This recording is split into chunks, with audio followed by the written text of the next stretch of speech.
Namaskar. Welcome to another episode of Editorial. Today I've got a very interesting editorial for you. A very interesting editorial because in the last six and a half years,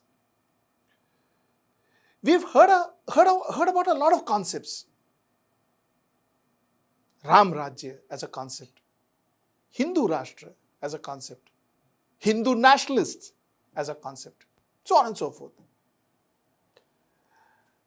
I actually wanted to understand the meaning of these concepts from a scripture perspective, a Hindu scripture perspective. What exactly does it mean? So I invited a very eminent guest to this discussion today. His name is Dr. Devdutt Pattanaik. Of course, he doesn't need any introduction and all that. A doctor who did a course in comparative mythology and today is the author of 50 plus books, bestsellers, and a person who talks across the globe about Hinduism, about Hindu scriptures, and about Hindu mythology. I wanted to know from him what exactly all these concepts means. It's going to be interesting. Let's get right into the show. Devdutt, thank you so much for joining me on Editorial. Thank you. Devdutt, I'm going to start with a very cliched question. What is the difference between Hindutva and Hinduism? Hinduism is a word that was first used by Raja Ram Roy in 1816. And Hindutva is a word that was used for the first time by Chandranath Basu in 1894. That is the technical. The first time these words were used in 19th century, early 19th century by Raja Ram Roy, and in the late 19th century by Chandranath Basu. It's very interesting. Hinduism is used by a reformer, someone who believes Hinduism has to be reformed, and Hindutva is used by a man who believes Hinduism doesn't need reform, it is perfect, and he's a traditionalist. In the current perspective, the way Hindutva is used, is that what originally it was designed for? So Hindutva's meaning has changed over time. Savarkar starts using it very differently in the early 20th century as political Hinduism. They realized there was no way to bring Hindus as a group because Hinduism is not designed as a church. And therefore they felt the need to create a constituency called Hinduism. So Hindutva comes from this political need to create a constituency, and they'll do anything to create this constituency. The problem is the reality in the ground is very different because it is not designed that way. Hinduism is not designed to be a constituency. The way Christianity is, the way Islam is, the way Judaism is, it is not. And that creates a problem, and therefore they keep its trial and error methods used by Hindutva to try and get people into a single tribal identity, if I might use the word. I like the word tribal is a very simple way to explain people who believe in one thing. I don't like to use words like ideology or religion. Tribal is a very nice word to use. But then, Devdutt, are we going away from the real Hinduism with this dynamic term called Hindutva? Well, there is no real Hinduism as such. At a very technical level, Hinduism is transforming. There's different Hinduisms around India. Just as there are different Islams, there are different Christianities. There is no one Christianity, there's no one Islam, there's no one Judaism, there's no one Hinduism. What you're finding over here is a political movement which is trying to harness resources. Now, it's a political game. That's all it is. It's no different from a Congress storytelling or anybody. Everybody has a story. History is made through propaganda, and you construct stories and you create villains and you harness power in that way. So the British come with a story. The freedom struggle is based on a story. Gandhi is based on a story. So at a very fundamental level, Hindutva is just another political movement. What you have right now is a political movement which lacks the skill of governance. So while they can be very brutal in their creation of power, but it works because for some weird reason, the electorate is sort of spellbound by their narrative. The problem is it doesn't come with good governance. It is incompetent as a governance is concerned. It's very good at storytelling, excellent at storytelling, and spinning yarns, which most politicians do. There's nothing unique about this. Every politician spins a yarn. Obama does it, Trump does it, Clintons did it, the Allied armies did it, the British did it, Nehru did it, Indira Gandhi did it. Some do it well, some do it badly. The problem with Hindutva, the political agenda is, a little distasteful to some people, the kind of bigotry and the hatred. But it's there in every, to be fair, it's a political language of violence. What is a problem here is that it's based on, they claim to be based on facts, which they are not. They claim to be based on science, which they are not. And the governance capacity is just tragic. So then, Devdutt, that's my question. If it is not based on facts, then aren't we going away from Hindutva? Aren't we going away from our scriptures, from our? They are not there to give you Atmagyan. The Hindutva politician is not interested in Atmagyan. They just have disdain for the scriptures. They think people with spiritual leanings are fools. They genuinely believe in material power obtained by any means. They complete and utter disdain for spirituality. It is about power. It is only about power. They don't care for anything else. They genuinely reject spirituality. They see it as it has made Indians effeminate. It makes Indians otherworldly. It doesn't make Indians stand up and we are taken advantage of. And there you have the Muslims have taken advantages of because we were spiritual and we were nice people and we were tolerant. So all these qualities that we associate with Hinduism is looked down upon disdainfully, forcefully, brutally. And therefore, the storytellers of Hindutva constantly use words like a very masculine language, very macho language, which seems to be working because around the world there seems to be the resurgence of masculinity in a way, one can say, in a very dark masculinity. And you see that in the Hindutva postures. It's very linear. It is not. They've cut away from Hinduism everything which is feminine and gentle. It is masculine in its darkest form. So it's alpha, predatorial, male, going after its kill. So that's the visual that they have chosen. So that's the visual, the wolf with its pack going after its kill. It's tired of Hinduism being seen as a gentle deer which was grazing in the woods. So it wants to be the vegetarian wolf.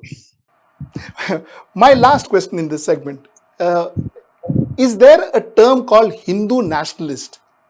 From a scripture perspective, from Hinduism perspective, is there a term called Hindu nationalist? Is there a reference of that in any scriptures of ours? The word Rashtra exists, but does that mean nation? Because nation is a tribal word, it's an Abrahamic word. The entire nation-state concept which emerged in the last 200 years is a Judeo-Christian concept. It is not Indian by any stretch of the imagination. Indian concepts were based, there was no concept of boundaries. There were lands with kings and kingdoms, but kingdom is not the property of the king. So the Indian notion is very different. We are now working in a world which is based on state. So we have to now redefine ourselves to this new. So you are seeing Hindutva trying to make Hinduism Abrahamic. With a leader, with a prophet, with a tribe, with one God, one way of living, one language, one app. Everything is one. Everything is one, which is completely Abrahamic. No? It is one God, one life, one. So they're making it because it suits the political language of the world today, which is based on this kind of Abrahamic tribalism. So Devdutt, this concept of Hindu nationalist, we've been talking about this for the last 100 years actually doesn't exist. It is like saying I am a Hindu and I like my country, so I'm Hindu nationalist. Somebody is a Muslim, he likes his country, he is a Hindu a Muslim nationalist. Somebody is a Christian, he likes his country, he is a Christian nationalist. It's as simple as that. There is no definition beyond that, isn't it? Yes, you see, the Savarkar made a very clever idea. He said, "Do you love? What is your holy land?" Now, the Christian will say, "My holy land is Jerusalem." Islam will say it is Mecca. What will the Chinese say? The Chinese don't have the concept of holy land. You see, Hindutva never thought about Chinese. They never thought about it. That's what I mean, bad governors. But Savarkar used this very clever definition of holy land. And he said, Hindus' holy land is India. So you have a mother, you have your residence in India, but your holy land is not India, and therefore you are not Indian. So it's a very clever structure that has been used. That when I say holy land, you will go to Makkah. You will not come to India. The Dargah is not the same as the Makkah. The church of Velankani is not the same as Jerusalem. And that is the clever, and therefore the creation of a Hindu Mecca, one can say, or that's not the right thing to say though. But the Ram Mandir is trying to unify that whole idea of one place. So this is, as I said, they're trying to make Hinduism something it is not.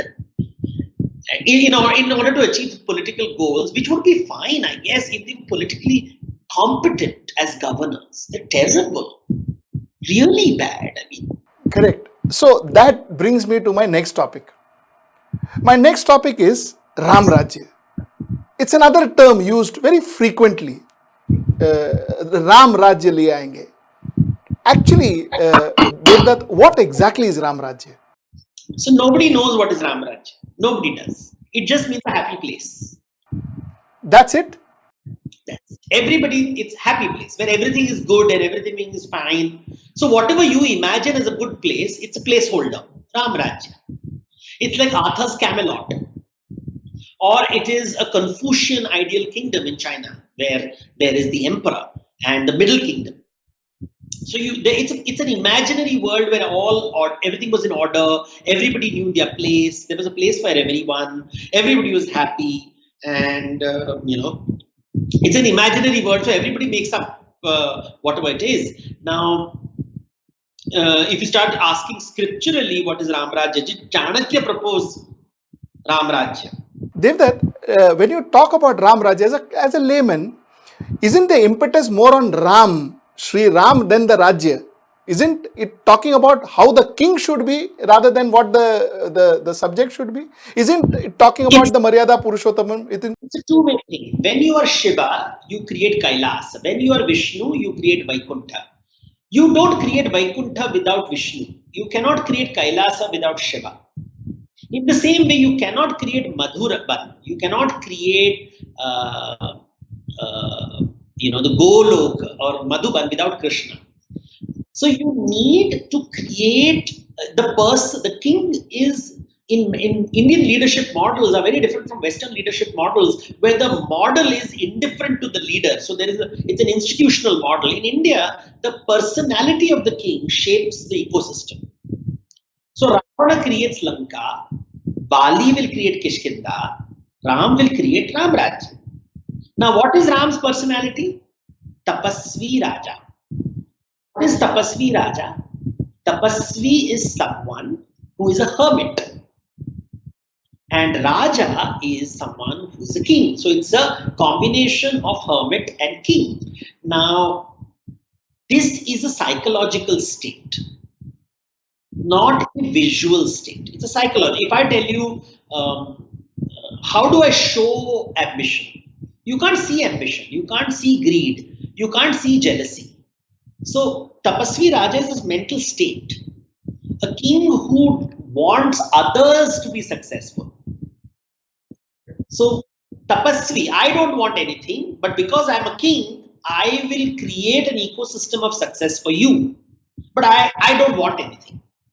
Now let's look at this definition. Tapasvi Raja, this word Tapasvi Raja comes to us from Hanuman Chalisa. Hanuman Chalisa में राम को तपस्वी राजा कहा गया है. So this is one word which we must remember, that I've written on Hanuman Chalisa because the Hindi belt seems to get its knowledge only from Hanuman Chalisa and from Ramcharitmanas. And both these scriptures I have sort of love them very much. They're beautiful books. Clearly, the Hindutva people have never read them. Maybe they have read them, to memorize. Indians are very good at memorizing. Doesn't mean we understand. No, we are very good at memorizing. Pathak, to memorize. Like bleating like goats or repeating like a frog. But it doesn't mean you have actually understood the subject. Because it's very difficult to prove that you have understood the subject. I can prove that you remember a subject. So dressing by orange clothes, when you wear orange clothes, you don't necessarily prove celibacy, right? There is no way to prove that you're celibate. We have rapists running around wearing orange robes. So one has to remember that by not being married or not having a family life doesn't make you a tapasvi. So in our scriptures, they will show a king or a guru actually in the Antapura, surrounded by women, in a erotic position, and saying this man is not is at this moment a tapasvi. And you will see, how can that be? Because we can see that he's having a sexual encounter. And they will separate the saguna and the nirguna. So you're seeing the saguna, the measurable. You can see a man in bed with a woman or a man or having, but that is a visual thing. But can you see what is in his mind? Is he there to take pleasure or to give pleasure? If he is there to give pleasure and not take pleasure, he is tapasvi. Now, how do I see that? You can't. So the big eternal problem in Hinduism is saguna, nirguna, the word which is used even in Ramcharitmanas. Saguna is measurable and visible. Nirguna is the psychological state. So what you see in Hindutva is saguna. They will use all the tropes of Hinduism, not the bhava, the rasa, the emotions. Nahi. Absolutely none. So you will have Ram without Sita. You will have Krishna without Radha. You will have Shiva without Gauri. You will never have the goddesses, which, they don't have the goddesses in any story because it's feminine. Feminine is bad. It's evil. It's negative. It's in very much the language which was used in medieval Christianity and medieval Islam. Even today in Islam, women are covered, not to be seen. The church does not allow a female pope. So it is these religions, all monotheistic religions reject women. And Hindutva is following that path. They're spellbound by this discourse. They really look down on Dharma because Dharma is about women and men and darshan. They see this as namby-pamby, not good. It's not political enough for them. Okay. Devdutt, you can choose not to answer this question. You can choose to pass this question, but I still want to ask you. Tapasvi Raja, I thought that was a beautiful definition. In contemporary times, have you seen a Tapasvi Raja in India? It's very difficult to see them because how everybody will claim I'm a Tapasvi Raja. How can you, Tapasvi Raja is not whether you have wealth or power. It is how you think. It is, do you in every action work to enable the other? So, in Hinduism, there are three types of, there's a Raja, there is, when we talk of king, you have Indra, the king of the gods, and you have Vishnu. And both of them look like kings, right? You both are wearing gold crown, both of them are wearing jewelry, they are sitting on throne, they look grand. If you look at the image of, but you don't have a single temple to Indra. Indra, there is no temple, there are only temples to Vishnu. And Indra is living in paradise. He has Swarga with him. He has got everything, his wealth and power and beauty and everything that you can imagine he has. Kalpavriksha, Kalpataru, everything that you can desire with him. Now he is living in Swargaloka. He has all the things, but why do you not worship him? Because Indra is only thinking about his pleasure, his glamour, his joy. He is not working to enable you. Vishnu, on the other hand, is constantly taking avatars and coming down, becoming a king, becoming a cowherd, trying to do tasks and solving problems on earth to enable human beings to uplift themselves. You worship Vishnu. So that's the fundamental difference. For whom are you working? Now, you can sense it when you talk. Tell me one politician who works for people today. Which is what I was saying. I was saying, stay from 1947 to till date. If you were to see, can you identify a Tapasvi Raja? Is there somebody, I'm saying close to a Tapasvi Raja, somebody who has worked with people selflessly, somebody who we can say that, okay, this person reflects what Ram Rajya would be, or what a Tapasvi Raja could be? I think when you look at Nehru's story, he's trying very hard, but he becomes paternalistic and he has a disdain for Indian culture. You know that. You can see it in the simple fact that he gives someone like Corbusier to design Chandigarh, that, which has no Indian symbol. But the fact is, even when you look at Indian airports, whether it is the Bangalore airport or the Hyderabad airport, these airports have nothing Indian about them. Now, at least Bombay airport, they've used artwork. Rajiv Sethi has at least brought in the artwork. Now, Delhi airport is waking up to the idea that, art can be shown part of India. So, I think we have a very technocratic view from the 1950s, the world material understanding. And we're not looking at enabling people. It's a very paternal view. The Nehru was paternal. I will take care of my people. That's not Tapasvi Raja. Indira Gandhi starts becoming extremely controlling and despotic, because it's about power, because she believes that if I let go of power, then I will lose. And there is this, it's almost as if the state is more important than the people. The people are important, not the state. The Indian thought will never value the state, it values the people. The king exists for the people. It's not India, it is Indians. So I have not seen anyone loving Indians. I have seen people loving India. The idea of India, which doesn't exist. What is India? It's an imaginary concept. Indians. What have you done to uplift Indians? Enable them, give them opportunities. That is the only measure of Tapasvi Raja. Generosity. So if you look at these parameters, why is the GDP not rising? Why is there still poverty in our country? Why is our infrastructure so terrible? Why is our bureaucracy so lazy? Why do young men want a sarkari job? Why do women want to marry men with sarkari jobs? That itself shows the complete loss of Ram Rajya. The moment somebody says, "Mujhe sarkari job chahiye," wo Ram nahi banna chahta hai. He wants to be Indra, not accountable. He wants to be. So let's not talk about kings. Let's look at young men in India. You go to a TikTok, which is banned now, but every few video would say, "I am ugly, but I have a sarkari job, so women will marry me." That is aspiration. That means you want to be Indra. You don't want to take care of the country. You don't want to help the country.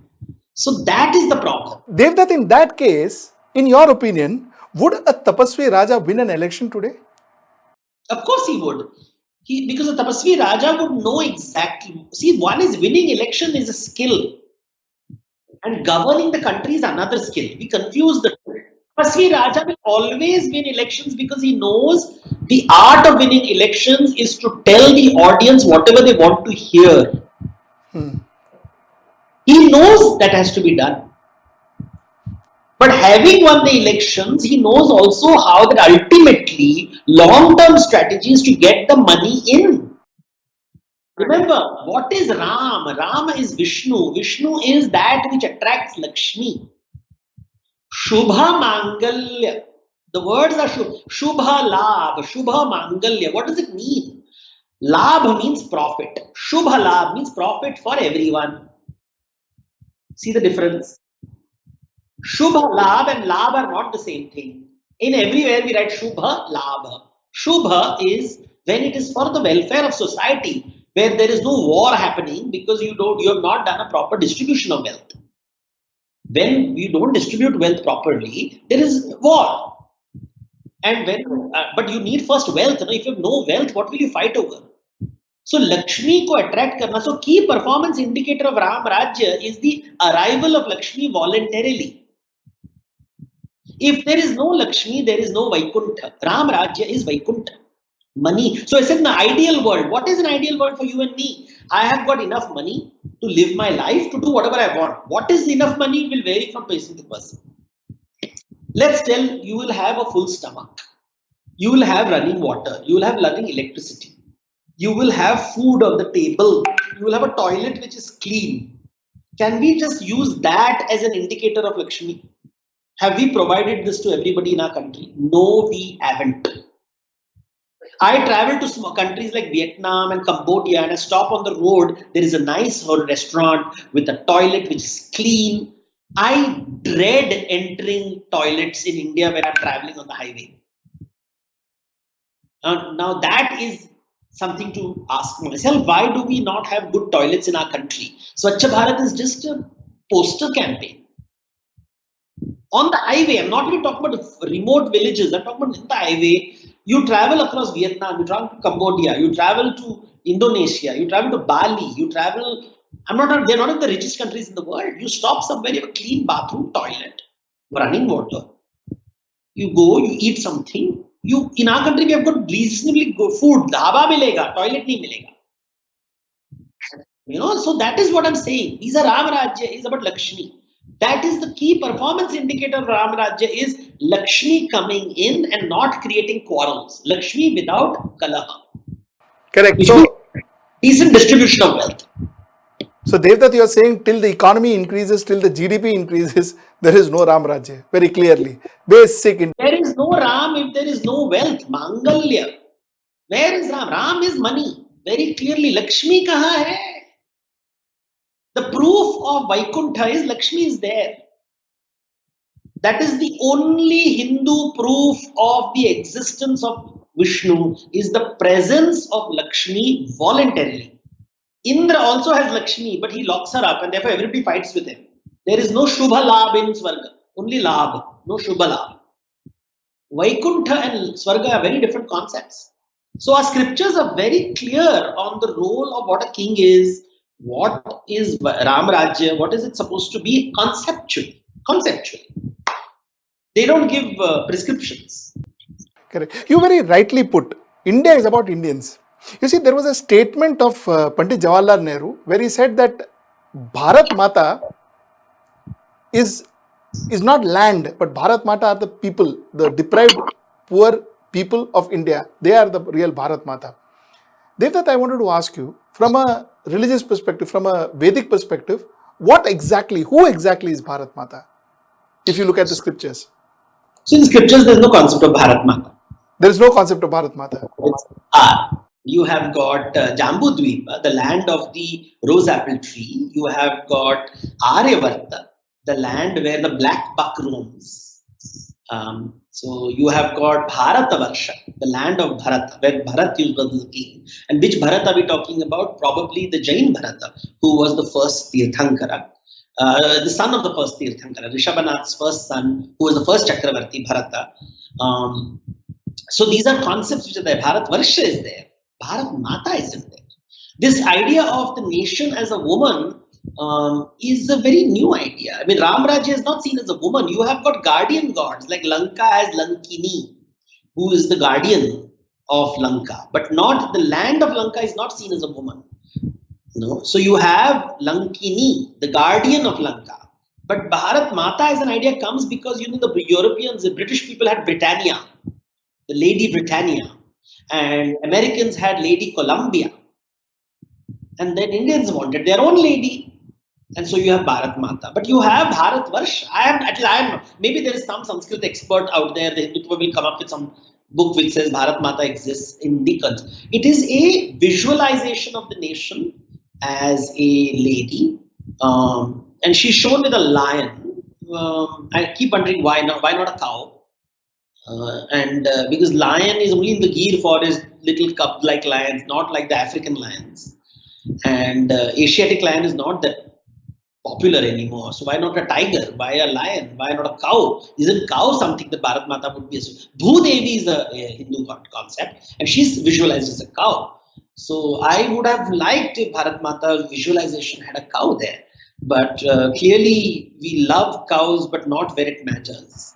Correct. So you are saying that there is no concept of Bharat Mata in our Vedic. Not that I found it. Maybe, as I said, Hindutva has sources that nobody else has access to. Correct. Then I have another question, Devdutt. You see, a lot of our organizations, Hindu organizations, Sangh, Parivar, and so on and so forth, talk about Hindu Rashtra. Now, fine, that is their concept, that is what they talk about. Now, the same Hinduism talks about Vasudeva Kutumbakam. Yes. Now, when you say Vasudeva Kutumbakam, it doesn't talk about a piece of land or a state or a city or a country. It talks about the world. It says the world is one family. Now, aren't these two contradictory? Because if you are talking about Vasudeva Kutumbakam, then what is Hindu Rashtra? And if you are talking about Hindu Rashtra, then how do you call Vasudeva your Kutumbakam? See, to be fair, the idea of Hindu Rashtra, the idea of India, these, as I said, are only 200-year-old concepts. Nation state is a 200-year-old idea. Just as coupledom, the fact that only one man and one woman shall live in marriage together, these are all very 200-year-old ideas. Capitalism, communism, these are 200-year-old ideas. They didn't exist before 200 years in a major way. So we must understand that these are words that were invented in the last 100, 200 years to deal with the new ecosystem. Once the empires collapsed, we were told you should have nation states. In the old days, you had kingdoms and you had empires. India had a very different model of kingdoms. There was no concept of empire in India. China had a concept of empire. The Mongols had a concept of empire. The Persians had a concept of India. Indians' concept of empire, really Akbar brings it into India. Before that, and Ashoka brings it at one time. But between Ashoka and Akbar, you don't have this idea of empires. You have what is called segmented states and complex like Chodamandala, which is the Chola dynasty kings and all that. So you have a very different model in India. So we are now trying to improvise based on this new model, creating this Hindu Rashtra idea of India based on boundaries. So that is the necessity of this time. As far as Vasudeva Kutumbakam is concerned, Vasudeva Kutumbakam, we must be careful of this idea which we romanticize. Okay, so first thing is Vasudeva Kutumbakam is because we are all children of Brahma. So Brahma created all living creatures. So we have a common father. We are all sapindas in a way because we are all coming from Brahma. So we are all a Kutumba. But every family has property disputes. The richest family in India, one brother is the richest man in the world, and the other is bankrupt. Right? So there you have one Kutumba where there is war going on. And brutal war where one brother is the richest man in the world and the other is bankrupt. So this tells you what a Kutumba is in India. This is what Kutumba is because Ramayana and Mahabharata are only property disputes. You have Vali fighting Sugriv, you have Ravan fighting Kuber, you have Kauravas fighting Pandavas, and you have now the entire BJP RSS which despises the Congress. It is not getting people together. There is no we are all together. This concept of togetherness, this is the problem of adharma. This is adharma, that will refusal to see the other as part of you. So in Ramayana, the whole idea is to see the other as part of you. So even though Sugriva is killing Bali over property dispute, he ensures that Vali's son Angad becomes the heir of the kingdom.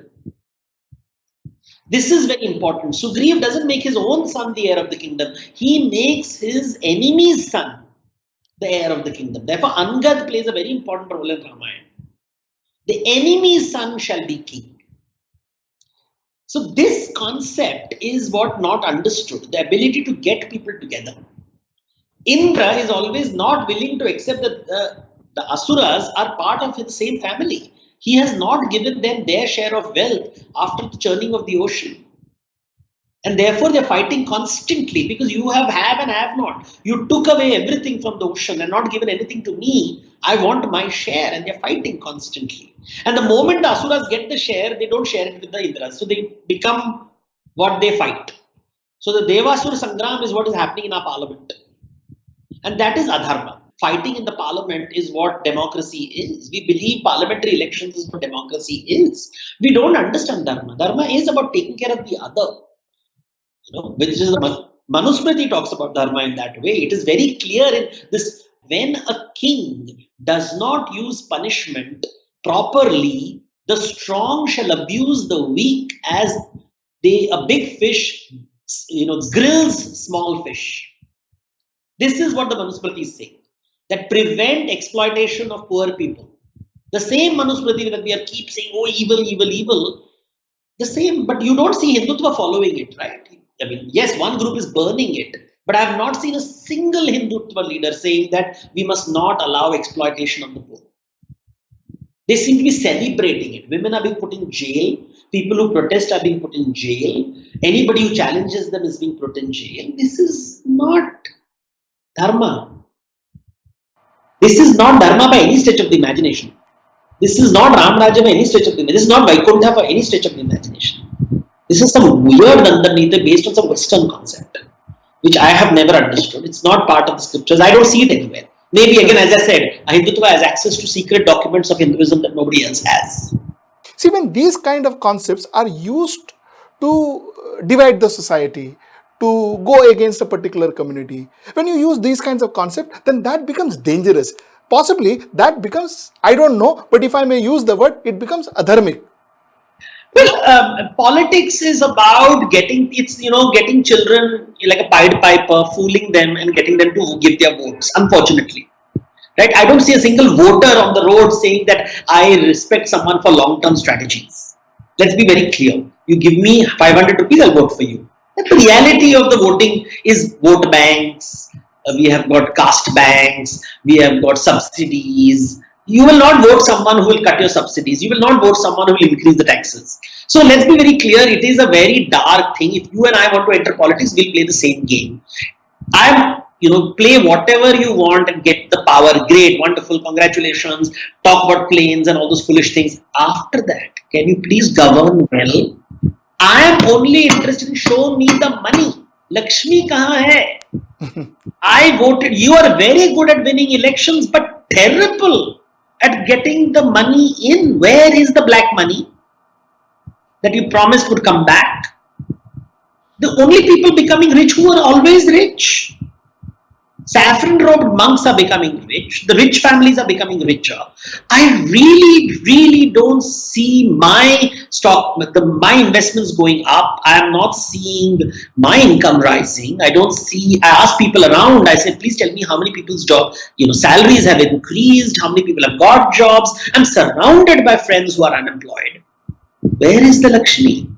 You can talk anything about planes and trees and flowers and gods and messengers and prophets and great one God. Wonderful, wonderful. If that wins you the election, very good. Go ahead. Now that you have a majority, where is the money? I want to see competence, performance. It's like marrying a man and saying that, you know what? Time to make me happy, baby. Devdutt, my last question to you, and this is a personal one. A medical doctor, worked in pharmaceutical company. You're a fabulous illustrator. How come you got into mythology? What is that made you write books? It was something that I did on my side. I just sort of enjoyed mythology as something that gave me joy. But over time, I realized my knowledge was really deep and vast compared to the scholars I met. And I would hear people writing on the subject foolish things based on extremely limited knowledge, both India and internationally. We would give undue value to white people. I don't know why Indians are obsessed with white people, whether it's a David Frawley or it is a Conrad Eltz. Gora hote hi Indians melt, both in the right wing and in the left wing. The way they defend Max Muller or they defend Wendy Doniger, they are scholars who live far away from the Indian reality. I live in the Indian reality and I see Dharma in the small panwala shops. People talk about karma, yoga, bhakti, auto rickshaw walas discussing it. It's part of our life. We have to solve our own problems. We don't need Goras. They ruled us for a long time. So I have a major problem with this kind of westernization. And I over time, when I started reading the scriptures, I saw so many answers. I understood what China is all about. I understood what West is all about. I understood nation state. I understood these concepts. And I would explain it to people. And I would realize people were hooked. And then later I could monetize this. So why not? Because I think one of the things that you do is you make scriptures very easy for people to understand. The first book I read of yours was Shiva to Shankara. Then I read The Pregnant King. Then I read your My Gita. And now, of course, Devlok. No, I mean, the thing about your books are it's so lucid. You say stories so well. You make it so easy for a lay person to read it. What are your latest books? Tell me about some of your latest. For me, the books are a medium for communication. I believe the ancestors talk to us through stories. So I'm not interested in Ram as a person or a historical figure. I'm interested in what does the idea of Ram, through Ram, what is Valmiki communicating with us? What is he telling me to become a better human being? Because these are the Pancham Vedas. The Vedas are meant to make us better human beings. And so these stories were written to help common people like us to understand. So I look at them as anybody would look at any manual or a self-help book or how to be a better businessman, how to be a better politician, how to be a better lover, how to be a better student. Every answer I found my life's problem being solved. I actually wrote a book on how to become rich. Because you see, I come from a middle class family, and I have now managed to buy a house and buy a car and have staff, which I never had. I did come from upper middle class family, rather elite, but my wealth today is far more than what my father had.